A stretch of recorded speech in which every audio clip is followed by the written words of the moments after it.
And Joab was told, Behold, the king is weeping and mourning for Absalom. So the victory that day was turned into mourning for all the people.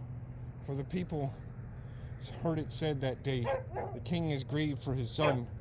And the people stole back into the city that day, as the people who are ashamed steal when they flee in battle. But the king covered his face, and the king cried out with a loud voice, O my son Absalom, O Absalom, my son, my son. Then Joab came into the house to the king and said, Today you have disgraced all your servants who today have saved your life, the lives of your sons and daughters, the lives of your wives and the lives of your concubines, and that you love your enemies and hate your friends.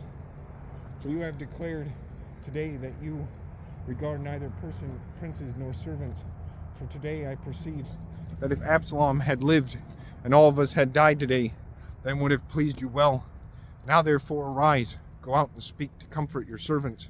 For I swear by the Lord, if you do not go out, not one will stay with you this night, and that will be worse for you than all the evil that has befallen you from your youth until now. Then the king arose and sat in the gate, and they told all the people, saying, There is the king sitting in the gate.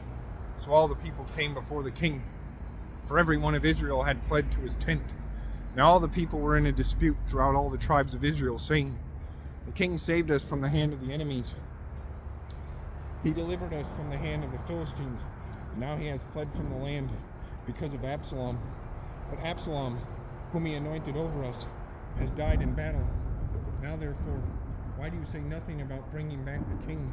So King David sent to Zadok and Abiathar the priests, saying, Speak to the elders of Judah, saying, Why are you the last to bring the king back to his house, since the words of all Israel have come to the king, to his very house?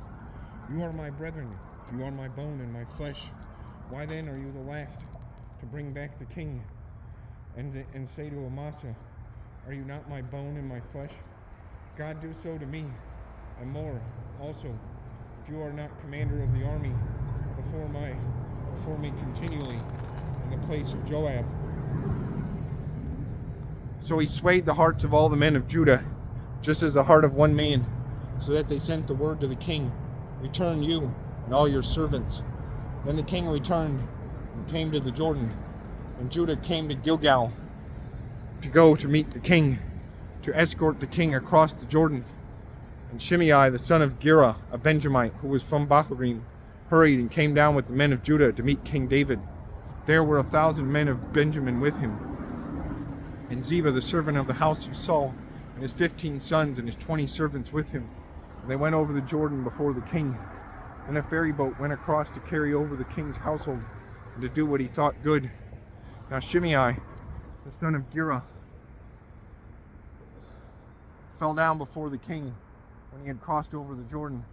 Then he said to the king, Do not let my lord impute iniquity to me, or remember what wrong your servant did on the day that the Lord my king left Jerusalem, that the king should take it to heart. For I, your servant, know that I have sinned. Therefore, here I am, the first to come today of all the house of Joseph, to go down to meet my lord the king. But Abishai, the son of Zeruiah, answered and said, Shall not Shimei be put to death for us, because he cursed the Lord's anointed? And David said, What have I to do with you, you sons of Zeruiah, that you should be adversaries to me today? Shall any man be put to death today in Israel? For do I not know that today I am king over Israel? Therefore the king said to Shimei, You shall not die. And the king swore to him. Now Mephibosheth, the son of Saul, came down to meet the king, and he had not cared for his feet, nor trimmed his mustache, nor washed his clothes from the day the king departed till the day he returned in peace. So it was, when he came to Jerusalem to meet the king, that the king said to him, Why did you not go with me, Mephibosheth? And he answered, My lord, O king, my lord, O king, my servant deceived me. For your servant said, I will saddle a donkey for myself, that I may ride on it and go to the king, because your servant is lame. and he slandered your servant to my lord the king. But my lord the king is like the angel of God. Therefore do what is good in your eyes. For all my father's house were but dead men before the Lord, my lord the king. Yet you set your servant among those who eat at your own table. Therefore what right have I still to cry out any more to the king? So the king said to him, why do you speak any more of your matters? I have said, you and Ziba divide the land. Then Mephibosheth said to the king, rather, let him take it all, inasmuch as my lord the king has come back in peace to his own house. And Barzillai the Gileadite came down from Rogelim and across the Jordan with the king to escort him across the Jordan. Now Barzillai was a very aged man, 80 years old, and he had provided the king with supplies while he stayed at Mahanaim, for he was a very rich man. And the king said to Barzillai, come across with me, and I will provide for you while you are with me in Jerusalem. But Barzillai said to the king, how long have I to live that I should go up with the king to Jerusalem? I am today 80 years old. Can I discern between the good and the bad? Can your servant taste what I eat or what I drink? Can I hear any longer the voice of singing men and singing women? Why then should your servant be a further burden to my lord the king? Your servant will go a little way across the Jordan with the king. And why should the king repay me with such a reward? Please let your servant turn back again, that I may die in my own city, near the grave of my father and mother. But here is your servant Chimham. Let him cross over with my lord the king, and do for him what seems good to you. And the king answered, Chimham shall cross over with me, and I will do for him what seems good to you. Now whatever you request of me, I will do for you.